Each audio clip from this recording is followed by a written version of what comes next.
Ndaira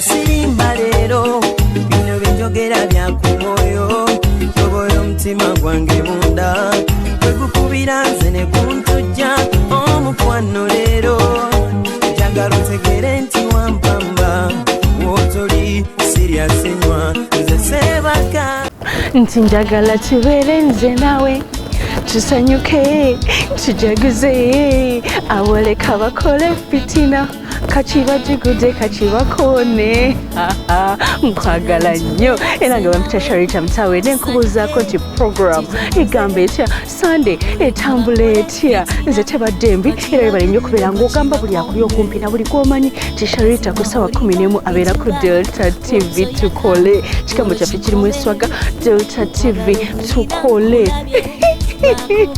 nkugamba nti mukama yebali kubeera nga 10 era nenkujukizako nti wiiki ewedde twasobola okubeera nga tukituusaako okwanjula kw'omukyala gwe bayita Gladys Nansubuga n'omwami we yawe Arthur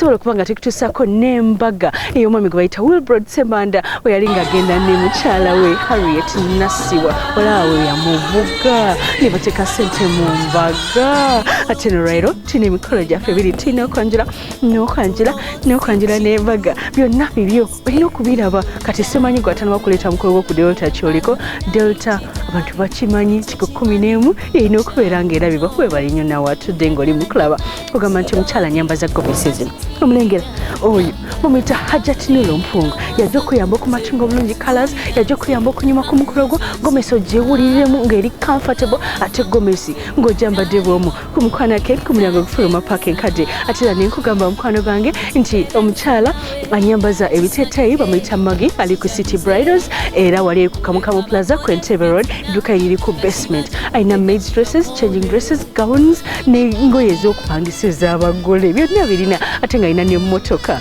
ez'abagole ez'okupangisa gendayo ku City Bridals ewa Magi osobola okubeera mukwano gana walabika bulungi ku mbagayo Sharita's Hair Clinic ye saluni enkolako enviiri era nga saluni eno eri ku Nkuruma Road emabega wa Club Amnesia saluni eno ekola ku bagole ye yakoze ne ku Shamim ngenda kuba nga mukulaga era nga saluni eno esala enjala ekola enviiri ekola retouch ekola dreads Sharita's Hair Clinic mwebale kunkolako mbagala nnyo nawe genda booking Sharita's Hair Clinic ekoleko back to business katugende mukolo gwaffe ogusooka era nga omukolo gwaffe ogusooka tugenda kubona nga tugenda Kawanda mu maka g'omwami gwe bayita Fred Kanaabe mami bamuyita Beatrice Nakintu aba babiri be bazaala omukyala omugezi gwe bayita Anne Namutebi omwana w'emmamba Namutebi mwana w'emmamba yagenze n'omwami we gwe bayita Yegana Samatovu ab'emmamba mbalamusiza ab'engabi mbalamusiza eyawasa engabi nkulamusiza kugamba engabi n'emmamba binengeri gye byewasaamu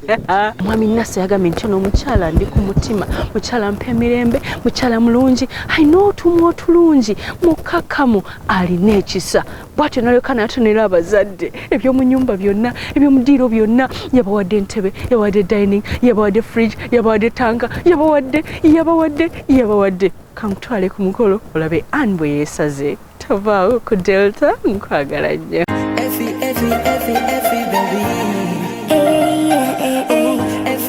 nyongera okwaniriza mukwano gwange omulungi ku mukolo gwaffe guno ogusooka mu programu yaffe ey'okwanjula n'embaga wano ku Delta TV era munaye nga nkugamba nti tuli Kawanda tuli mu maka g'omwami n'omukyala Bakanaabe omukyala ye Beatrice Nakintu ate nga munnange omwami ye Kanaabe Fred bano bombi be bazaala mwana muwala afuuse ensonga olunaku olwaleero gwe bayita Anne Namutebi mwana wa Mamba ab'emmamba mutumanyi omugole omwami bw'abeera atuuka mu kifo bintu bingi nnyo ebyongera okwogera nti ddala w'amaanyi wabula emmotoka ennene ezaakulembedde mwami Nasa zaalaze nti ddala bazze nabo b'amaanyi naye w'amaanyi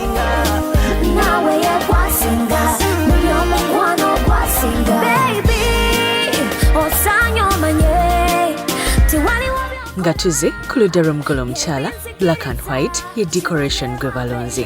Nyongera okujugiza nti yo langi ekyaliko nnyo lwansonga nti black and white ze langi ezitaniddwa nnyo ensangi zino ku mikolo.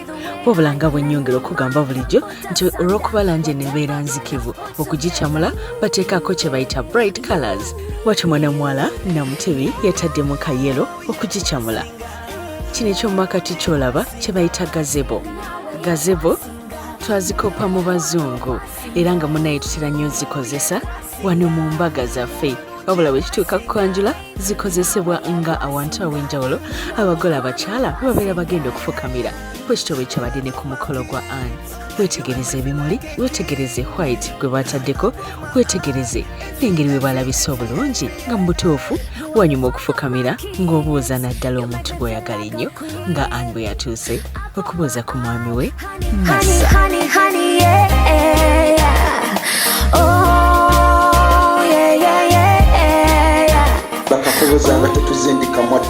Ekyamazima ekisinza okunsanyusa mu byonna y'ennyambala kitange gye bambaddemu.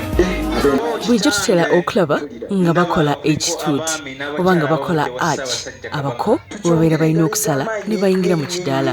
Wabula arch oba bridal entrance mwana muwala Anne yatadde ku mbaga ye oba ku Kwanjula kwe yeewonyesezza.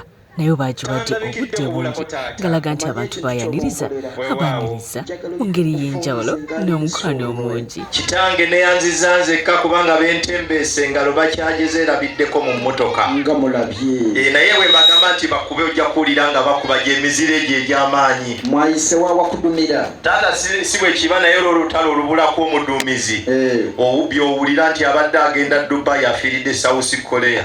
Nga bako bakyuse omwogezi abeera abakulembedde abeera alina okubeera nga yeeyanjula eri taata era nga mu bigambo byayogera mu mbeera ebyo byennyini ebisaba bamuggulira ayingire mu kidaala.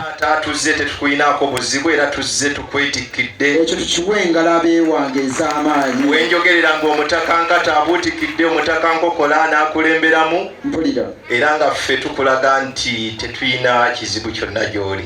Munnange abantu bano balina eddiini nnyingi nnyo. Oyinza munnange okwebuuza lwaki baalese ekita kya soda omwami Nassa mwami musiraamu. Ensonga lwaki ekita kyaffe kino eky'ekiggula lugi kyabadde kya soda. Kati omanyi kye ŋŋenda okukola ye taata ŋŋenda kukuleetera abasawo nga be bakuga okuva e Bugema. Neyanziza nga bange mukikubira engalo ez'amaanyi. Oluvannyuma lwa taata okubeera nga bakkiriza ate asindika ababaka be ng'ababaka baasindika bano be babeera abaana bawala babeera bagenda okukola omulimu ogw'okugema abako. Bulijjo nze nga nkugamba nti okugema kubeera kwawula bako ku bataka.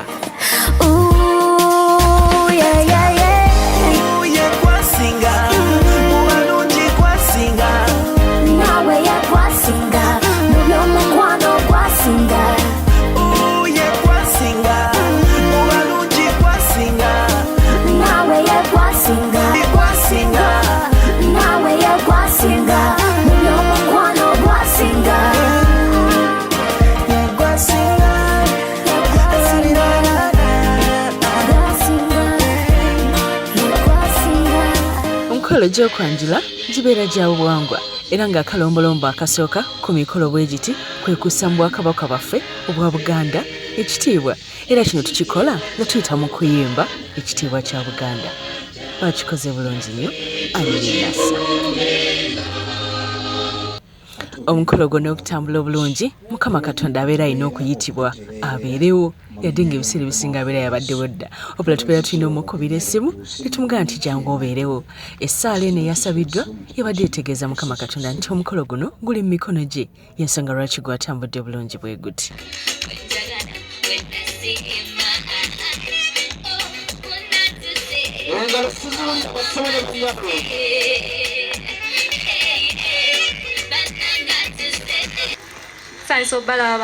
Wamu naffe bannyabo. Kino oluggwa ababaka taata babeera yasindise bakomawo ate munnange okuwa ripooti. Abagemye bakomyewo ne bawa ripooti ku ki kye basanze mu bagenyi abaakayingirizibwa mu kidaala. Ogenda kumuteeka ku drip y'amazzi olabye ng'anaaba bulungi. Ejjamutereeza taata.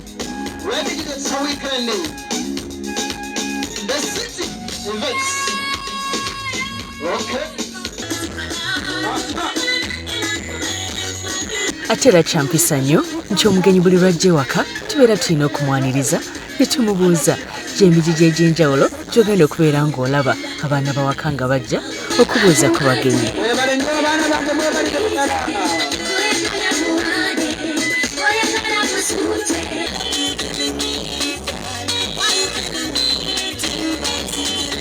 Mugabane bulungi, mugabane. Sokomaawo musigule omwerekereko omusitule mu bbanga. Kitange no ne bw'olaba nyimiridde obuyinja ate nga neesaza obwera okufaanana ddala mutaka wo mu kimwanyi musaza lya bbaffe eryakkangawo mu Bulemeezi. Ensonga ya buwangwa obulombolombo n'ennono ebya Buganda so nga ate era eyitira ddala mu ddiini. Era nga bw'okimanyi bwe gutyo bwe gwali. Gye nakuba bwe nti amaaso nga ku mwalo omulungi kaalaala gwe wamme yali atemagana enziriga. Nanti enviiri ze zaali za masadde, amaaso nga ga ntunujju, ensingo nga ya biseera, emimwa nga gya kababi, engalo ze zandabikira okwaza ssente n'okubaza emmere. Eddoboozi lye lyalimu ekinogezi n'eggono, era emboozi ng'egudde amakerena n'ebbuutiti eryo ebbuuka maziba lyennyini, kwe kumusaba okuba omunyozi w'emiziŋŋoonya eka nze ntere empona obwakinejjulira. Era kitange n'omala omuganya n'asengeka ensonga eyo ku lutijja, nze wendi tunakisimba n'ekiroka nanti nategedde dda nti gw'obajja nze gwe nsoggoza. Amulete mama abakukibannyina zonna bakukingi. Enteekateeka ya Anne yabadde ennungi nnyo, teyakandaaliriza mwami we ng'emigigi egisooka gimaliriza okubuuza ate senga yaleetebwa. Bw'atyo munnange n'asengeka ensonga ng'ayita mu kutulaga omugole omwami. Wabula tyamulaze bulungi nnyo mulujjudde olw'ensonga yabadde tanaba kuzaalibwa. Yatwalibwa munda mu nnyumba asobole okubeera ng'ate azaalibwa. Nga mu nnyumba muno mu mbeera kye bayita okutta ekyama. Okutta ekyama okimanyi bulungi, mubeeramu abako okuba wakulwendo lw'amazzi, okuba wakunta Luganda, ng'amba emmwanyi wamu n'okwongera okubamanya. Kye bayita okutambula ng'Omuganda.